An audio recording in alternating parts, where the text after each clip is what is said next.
अगर हिम्मत है गांधी खानदान में तो इस सदन में और इस देश को बताए, जिस प्रकार का आक्रामक बर्ताव आज देखा गया उसका मैं खंडन करती हूं। पहली बार राष्ट्र के इतिहास में भारत मां की हत्या की बात की और कांग्रेस पार्टी यहां पर तालियां बजाती रही। जो भारत की हत्या की बात पर कांग्रेस पार्टी ने ताली पीटी आज इस सदन में, इस बात का संकेत पूरे देश को दिया कि मन में गद्दारी किसकी है। मैं आज हिंदुस्तानी होने के नाते कहती हूं, मणिपुर खंडित नहीं है, विभाजित नहीं है, मेरे देश का अंग है। ने मुझे बोलने को आमंत्रित किया है और अगर सदन, विशेषतः विपक्ष, मेरे वक्तव्य को सुनने का धैर्य रखे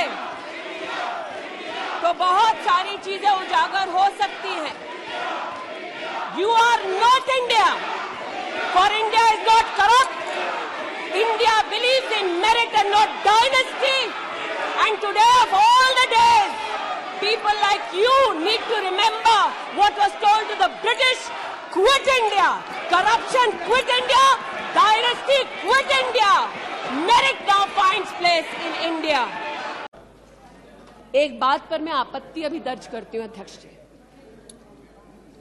कि जिनको आज मुझसे पहले वक्तव्य देने का अधिकार दिया गया, उन्होंने जाते जाते एक अभद्र यहां पर लक्षण के दर्शन दिए। It is only a misogynistic man who can give a flying kiss to a parliament which seats female members of parliament. ऐसी गरिमा विहीन आचरण को इस देश के सदन में कभी नहीं देखा गया। ये उस खानदान के लक्षण हैं, ये आज सदन में देश को पता चले।